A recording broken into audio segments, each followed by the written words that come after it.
I've worked in PR for 17 years now, predominantly with authors. I have worked with fashion companies. I've worked with nonprofits, but 90% of my clientele over the last 17 years have been book authors.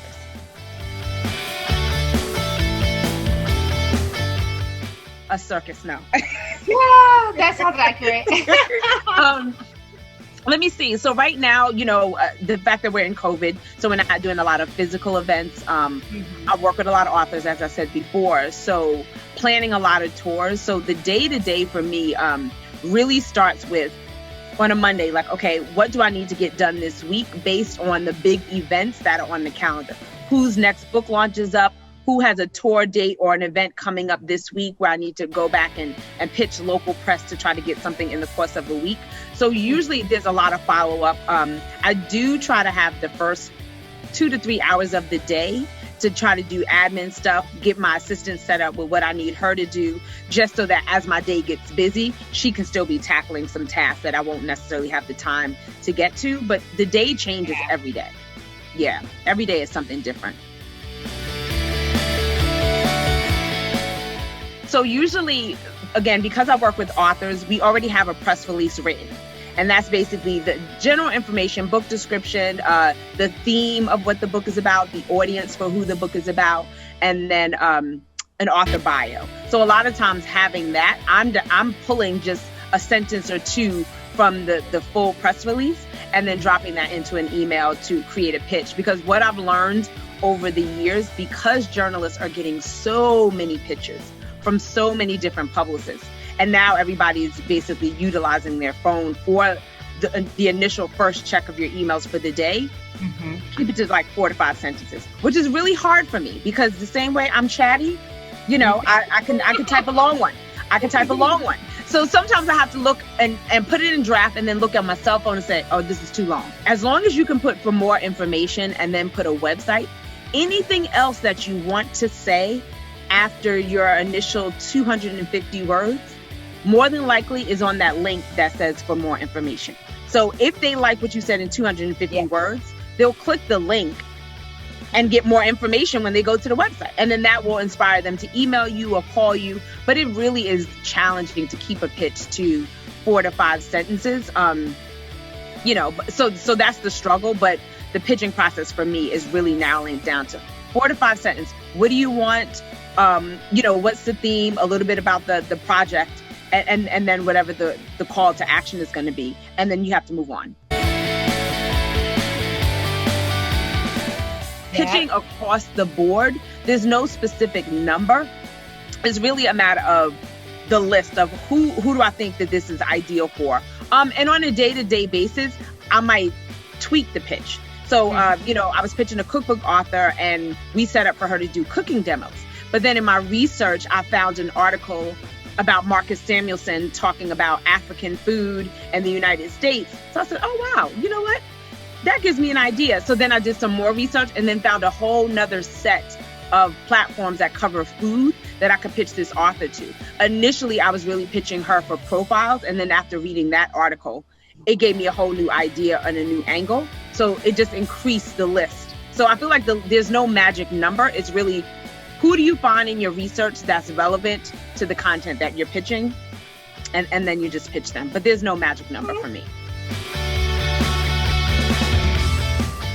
If somebody says yes, then it's the right structure. There's a personality behind the person that you're reaching out to. So whether a person is an editor-in-chief of Refinery 29 or they're a podcaster, there's still a person behind the email address, behind the job description. So it really just depends on what a person likes. And obviously, when the pitch is warm, definitely when the pitch is hot, sometimes I can text somebody and say, oh, this is what I'm working on now, and put a copy of the book cover in my text message and say, would you be interested in covering this for XYZ month? And then I'm like, oh, Dawn, this is great. Yeah, sure. Email me XYZ. Let's set it up. Okay, that was a text message. So it really depends on the level of relationship you have with the person that you're pitching. But one thing I say is I do not include attachments unless requested to do so. And that's simply because anybody working for a large media outlet, you don't want to compromise their email. Condé Nast or NPR, they're working off of a larger server. and you don't want to send somebody who didn't request it a 400 megabyte book cover image, high resolution, as an attachment. That could compromise their email address for the day.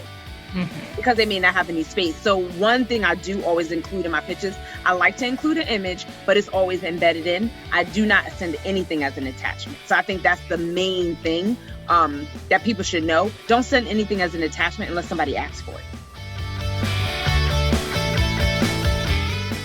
So I work with the author, Christia Donaldson. Her book is called This Is Only a Test. And it was about her experience being an entrepreneur, but a breast cancer survivor. And in the first chapter of her book, she mentioned how once she found out that she was diagnosed with cancer, she took a trip to Bali before she began chemotherapy. So I reached out to a writer at Travel Noir. And because obviously it's Travel Noir, they don't necessarily have a designated page for books, which most of the time as a book publicist, most outlets that I'm pitching, they don't have designated space for books. So it's always, okay, it's not about the book per se. It might be about the message or something. So I reached out and said, after finding out about a diagnosis of breast cancer, Bali became this entrepreneur's safe haven. And so I basically put that in the subject. So I try to look at whatever the content is for the writer that I'm pitching, and I try to put something personal in there related to who I'm pitching, but also something that says this is an exact fit. It's Travel Noir. So the destination that we're going to talk about is Bali. Right. The fact that it's an entrepreneur and the fact that she survived breast cancer. I didn't really mention anything about book. I think I may have mentioned the word memoir. In memoir, entrepreneur mentions that Bali became her safe haven. But just that was enough in the subject line for her to respond and say, oh, tell me more. And then she resulted in the feature. So a lot of times what I try to do in the subject line is either personalize it, obviously if I know the person. But if not, I try to think of very specific words or phrases. Or, there's been times where I've said, I just read your article about, women of color growing their business. Take a look at this. Great addition to your content. But again, just from that being in the subject line, it lets them know that I've already read something that they've written recently. Right. So for that, they know what they've written. So now when, my follow-up story is like, oh, okay, well, Dawn has already read the story. And now she's saying that this might be a good follow-up story. Let me check it out and see.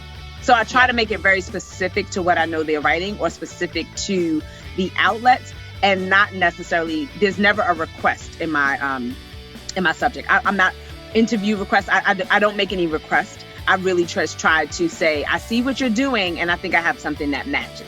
But I'm not asking for anything. I try to be of service. So I love a resource I share with authors, definitely share with publicists. It's called nationaldaycalendar.com. And it basically has all type of random holidays. So we know about Christmas. We know that October is Breast Cancer Awareness Month. We know February is Black History Month. But, in October, there's a day and it's called National Cookie Day.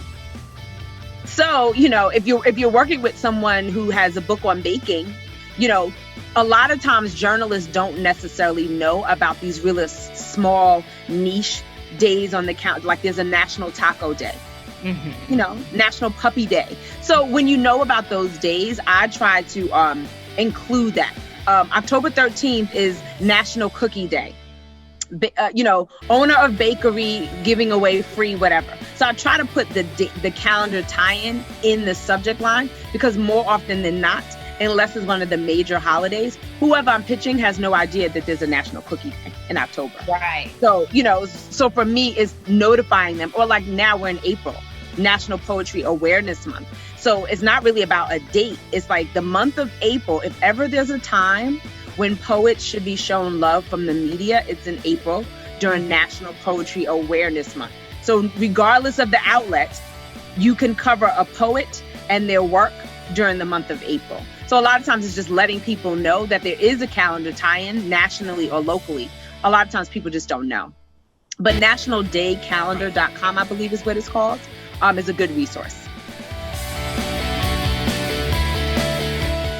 In the beginning of my career, it seemed so easy because it was a time when people literally, you can say, oh, Let's meet for coffee. Like that really was a thing. Let's meet for drinks.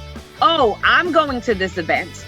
Would you like to come with me? I have a +1. When I first got started, a lot of my building relationships were literally because I was outside, talking to people on the phone, connecting via like referrals, and then really getting to meet people face to face. Now the industry has changed so much, and that's the part that I hate. People seem to be so swamped and overworked and burnt out that the thought of meeting somebody for coffee in the morning or a glass of wine at happy hour just seems to be foreign. Like people just aren't, even if we weren't in a pandemic, people just don't seem to do that anymore. And I really like in-person interaction, building relationships now. I try to do the same thing. Like I had a call with a bookstore today, and one of the things I suggested to them was, I have some events coming up virtually, and I would love to invite you so that you can kind of see the type of events that I do. For me, I still try to extend those invitations. Try to circle out, ping people on social media, invite them to Clubhouse conversations and things like that. You just got to be really creative now because we're not really meeting in person, and people are too overworked to meet in person. Don't let the job stress you out. When I first started out in PR, I used to get a high. Like when I would get that email that says, "Oh, Dawn, this is great. We would love to do something. Here are some dates." I still get a high. Like I tell clients all the time, listen, when the confirmation comes in, I'm just as excited as you're going to be. So I really think that because the job can be stressful, because it can be thankless, I think that as a publicist, you need to really say, I enjoy this work and figure out why you're doing it. For me, I like the idea of helping someone pursue their dream. I think that if you're going to be a publicist and starting out, you just want to make sure that you're enjoying the work that you're doing.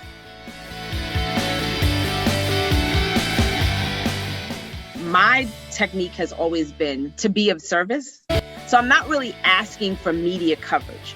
My job is to be of service and help you with your content load. So my whole purpose of pitching is always, I see that this is what you're doing, and I would love to help you.